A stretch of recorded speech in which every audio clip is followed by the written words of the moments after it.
व्यक्तीला त्याचं आयुष्य जगण्यासाठी त्याच्या 3 मूलभूत गरजा आहेत. हे आपण लहानपणापासून ऐकत आलो आहोत. त्या गरजा म्हणजे अन्न, वस्त्र आणि निवारा. पण मी असं म्हणते, की या गरजेसोबतच व्यक्तीला त्याचं आयुष्य जगण्यासाठीची अजून एक मूलभूत गरज आहे. ती म्हणजे ऑर्गॅझम. साध्या, सोप्या, सरळ भाषेत समजून घ्यायचं झालं तर ऑर्गॅझम या शब्दाचा शब्दशः अर्थ होतो, की आयुष्य जगत असताना आपल्याला वेळोवेळी जी समाधानाची, जी तृप्ततेची, जी परिपूर्णतेची भावना लागते, त्याच भावनेला इंग्लिशमध्ये ऑर्गॅझम असं म्हटलेलं आहे. आणि जसं की आपल्या सगळ्यांनाच हे माहिती आहे, की आयुष्य जगताना ज्या आपल्या भौतिक गरजा आहेत, त्या गरजा तर वेळोवेळी परिस्थितीनुसार, आपल्या वयोमानानुसार बदलतच असतात.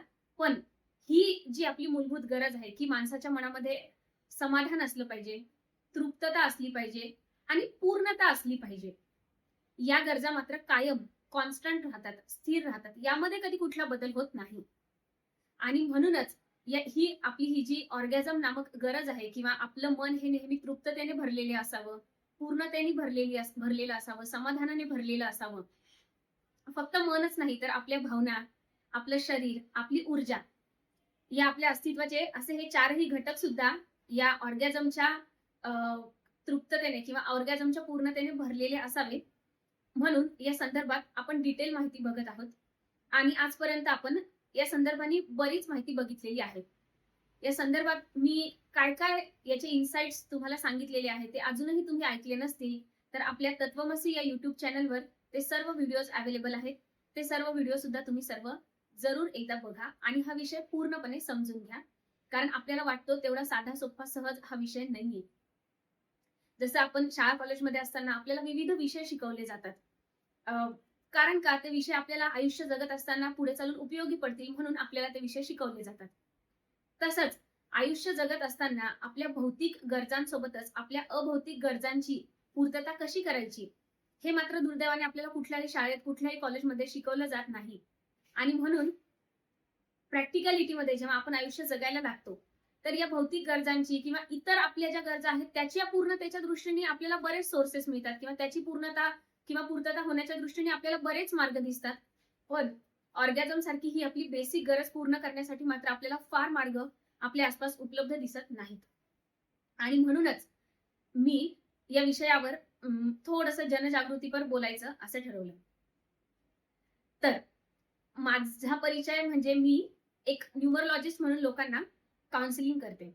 न्यूमरोलॉजिस्ट होण्यापूर्वी मी योग शिक्षिका झाली आहे आणि योग शिक्षिका झाल्यानंतर मला म्हणजे ते ध्येय माझं आधीपासून ठरलं होतं म्हणून मी UPSC सिव्हिल सर्व्हिसेसचा अभ्यास करण्याचं ठरवलं कारण मला IAS व्हायचं होतं.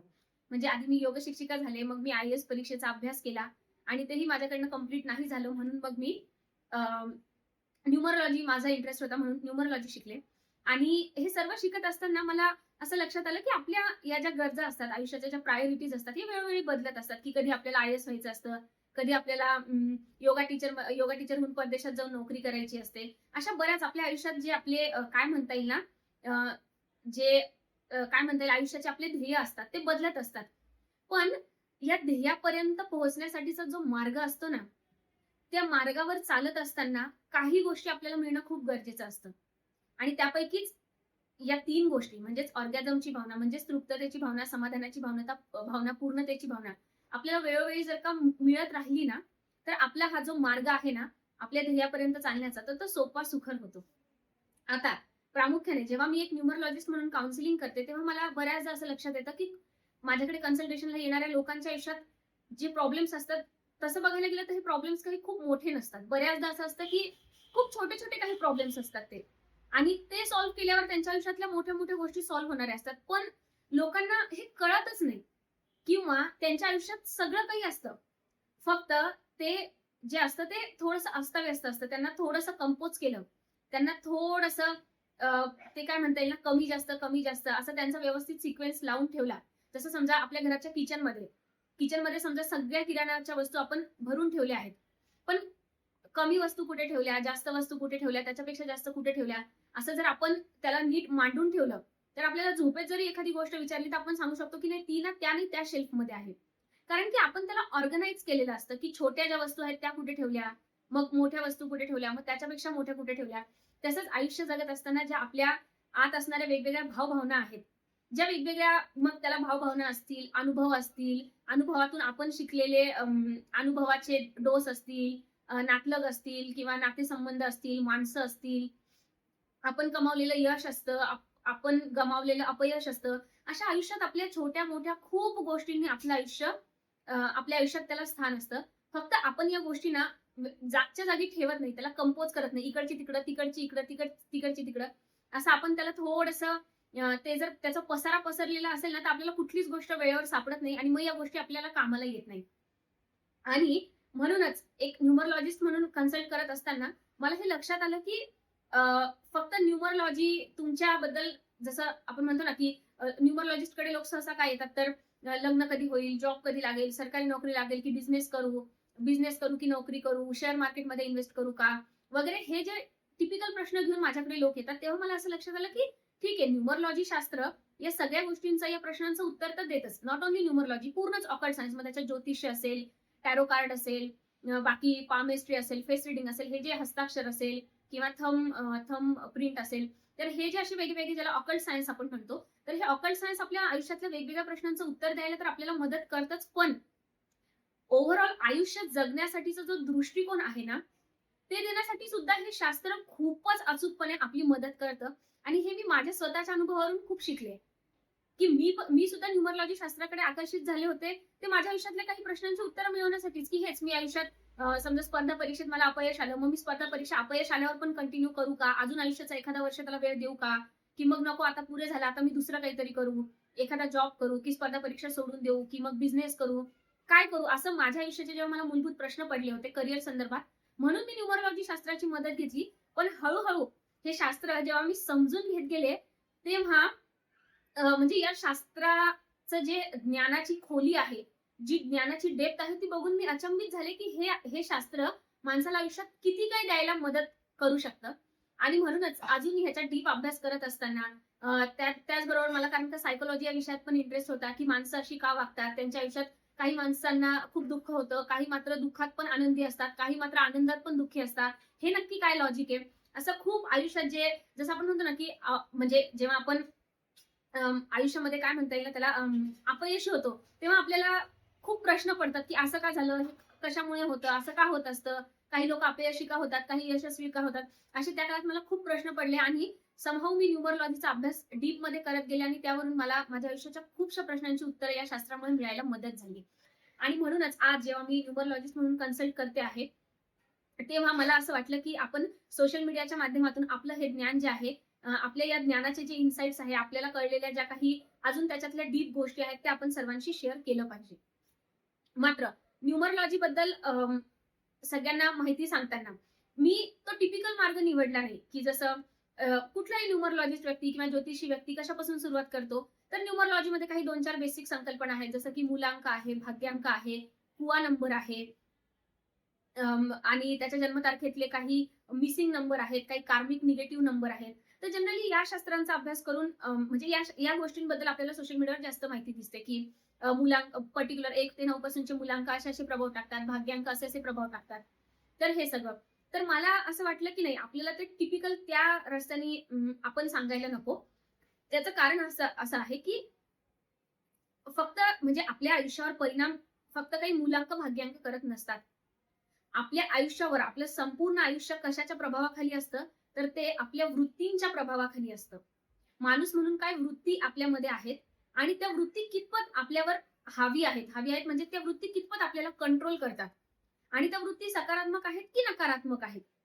असं बरंचसं सायन्स त्याच्यामागे असतं आणि म्हणून मी असा विचार केला, की आपण टिपिकल ते मुलांक, भाग्यांक वगैरे असं सांगण्यापेक्षा थोडंसं वृत्ती या संकल्पनेवर बोलू, म्हणजे आपण त्या संकल्पनेवर बोलू आणि न्यूमरॉलॉजी हा विषय थोडासा वेगळ्या पद्धतीने इंट्रोड्यूस करू. त्याचा एक दुसरा संदर्भ असा पण होता, की जसं मी सांगितलं, की शेवटी माणसाला अल्टिमेटली आयुष्यात पाहिजे काय असतं, की ठीक आहे एखाद्या माणसाला तो एका चांगल्या लहानपणापासून एखाद्या चांगल्या घरात जन्माला आला, की जिथे त्याला काही अडचणी नाही, तक्रारी नाही, काही आर्थिक समस्या नाही, काही चॅलेंजेस नाही, काही फॅमिली ट्रॉमा नाही, ड्रामा नाही, काहीच नाही. लहानपणापासून त्याचं आयुष्य एकदम शांत, सुखी, सरळ, सुखाचं गेलं. मग तो मोठा झाला, चांगलं शिक्षण मिळालं, मनासारखं नोकरी मिळाली मग नोकरीत पण जे काही त्याला अपेक्षित होतं ते मिळालं. मग नंतर चांगली लाईफ पार्टनर मिळाली, लग्न लग्न झालं, मग संसारही चांगला झाला, मग मुलं-बाळं झाली, मग त्यांचंही सगळं व्यवस्थित झालं. म्हणजे अशा प्रकारचं कुठलंही अडथळारहित आयुष्य जगणारा व्यक्ती, ते लहानपणापासून सतत संघर्ष केलेला व्यक्ती, ते लहानपणापासून सगळं काही चांगलं मिळतच खूप दिवसेंदिवस उत्कर्ष होत एकदम काय म्हणता येईल सक्सेसफुल आयुष्य जगणारा व्यक्ती. अशा तीनही कॅटेगरीतले व्यक्ती आयुष्य जगत असताना अल्टिमेटली एक भावना प्राप्त करणं हे सगळ्यांमध्ये कॉमन असतं. म्हणजे जसं मी सांगितलं, की प्रत्येक माणसाची डेली गरज वेगळी असते. जसं एखादा माणूस आहे, तो खूप गरीब आहे. त्याची रोजची गरज कधी-कधी अशी असते, की आज संध्याकाळी जर मी काही काम नाही केलं, मला पैसे नाही मिळाले, तर मी जेवण काय करणार? मी खाणार-पिणार काय? त्याची बिचाऱ्याची गरज फक्त आजच्या पुरतीची असते. एखादा माणूस असतो, त्याची ही गरज या महिन्यापुरती असते, की या महिन्यात माझ्या हाताला काम नाहीये. मग जर या महिन्यात मला जॉब नाही मिळाला, मला एखादं काम नाही मिळालं, तर माझा हा महिना आणि इथून पुढचं माझं आयुष्य कसं जाईल? तिथपासून ते काही मंडळी इतकं वैभवशाली आयुष्य जगत असतात, की अगदी त्यांच्या पुढच्या 7 पिढ्यांनी जरी काही काम नाही केलं, तरी सुद्धा त्यांना कशाचीही काही कमतरता भासणार नाही. अगदी ते आयुष्य जगत असणारा माणूस असो. या या म्हणजे 3 म्हणजे या 3 आणि याच्या आदल्या-मधल्या वेगवेगळ्या शेडमधलं कुठलंही आयुष्य जगत असणारा व्यक्ती, एक अशी गरज असते, ती या सगळ्या प्रकारच्या माणसांचा पाठलाग करत असते. ती गरज असते, ते म्हणजे माणसाला ऑर्गॅझम. अल्टिमेटली माणूस त्याच्या आयुष्यात जे पण काही करत असतो ना, तर ते त्याला ऑर्गॅझम मिळण्यासाठी म्हणजेच त्याला तृप्ततेची, पूर्णतेची आणि समाधानाची भावना मिळण्यासाठीच करत असतो. आणि म्हणून जे न्यूमरोलॉजीकडे किंवा ज्योतिषाकडे जाऊन आपण जे प्रश्न विचारतो, की मला हे कधी मिळेल, मला ते कधी मिळेल, लग्न कधी होईल, मुलं-बाळं कधी होतील, माझं स्वतःचं घर कधी होईल, जॉब कधी लागेल, मला माझा राजयोग कधी ॲक्टिव्हेट होईल. तुम्ही हे कुठलेही प्रश्न विचारा. तुम्हाला आयुष्यात हे सगळं पाहिजे असतं. म्हणजे अल्टिमेटली तुम्हाला काय पाहिजे असतं माहिती तुम्हाला तुमच्या आयुष्यात अल्टिमेटली ऑर्गॅझम पाहिजे असतं. आणि तुम्हाला असं वाटत असतं, की या गोष्टी जे तुम्ही मिळवू पाहत आहात ना, लग्न, घर, चांगल्या पॅकेजची नोकरी, सरकारी नोकरी, राजयोग ॲक्टिव्हेट होणं, मुलं-बाळं होणं, वगैरे, वगैरे, वगैरे. हे सगळं पाहिजे असतं. म्हणजे तुम्हाला असं वाटत असतं, की आपल्या आयुष्यात आपल्याला ऑर्गॅझम या गोष्टींमधून मिळेल म्हणून मला ती गोष्ट हवी आहे. म्हणजे अल्टिमेटली प्रत्येकाला मनामध्ये एक समाधानाचीच भावना पाहिजे असते आणि म्हणून त्यासाठी तो ज्योतिषाकडे, न्यूमरोलॉजिस्टकडे वगैरे असं सगळीकडे जात असतो. आणि म्हणूनच मी माझ्या न्यूमरोलॉजी सीरीजची जी सुरुवात आहे, ती डायरेक्ट या टिपिकल पद्धतीने, की या मुलांकाच्या व्यक्तीला हे कधी मिळेल, कोणी जॉब कशात केला पाहिजे, त्याला लाईफ पार्टनर कसा मिळेल, त्याला हे कसं मिळेल, ते कसं मिळेल, या तुमच्या टेक्निकल प्रश्नांची उत्तरं देण्याऐवजी मी डायरेक्ट आपलं जे मूळ आयुष्य जगण्यासाठी आपल्याला जे पाहिजे, ऑर्गॅझम नामक गोष्ट, डायरेक्ट माझ्या न्यूमरोलॉजी सीरीजची सुरुवात त्याच्यापासून केली आणि ऑर्गॅझम या विषयाच्या संदर्भाने व्यक्तीला त्याचं आयुष्य जगण्यासाठी ऑर्गॅझम ही कशी त्याची मूलभूत गरज आहे आणि ही गरज पूर्ण करण्यासाठी त्याने काय-काय केलं पाहिजे, या संदर्भात याआधी आपण खूप डिटेल चर्चा केलेली आहे. तुम्ही आपले ते सर्व व्हिडिओ सुद्धा जरूर बघा आणि कारण का मग जेव्हा आपण ही ऑर्गॅझम सीरीज बघत होतो, तर टप्प्याटप्प्याने आपण ऑर्गॅझमबद्दल बऱ्याच गोष्टींची सविस्तर माहिती घेतली आणि त्याच्या शेवटच्या टप्प्यात आपण व्यक्तीला ऑर्गॅझम प्राप्त करण्याच्या मार्गातील अडथळे हे शेवटच्या टप्प्यात आपण बघितलं. आणि ते बघत असताना आपण तिथे एक संकल्पना अशी बघितली, की व्यक्तीला त्याच्या आयुष्यात ऑर्गॅझम का मिळत नाही?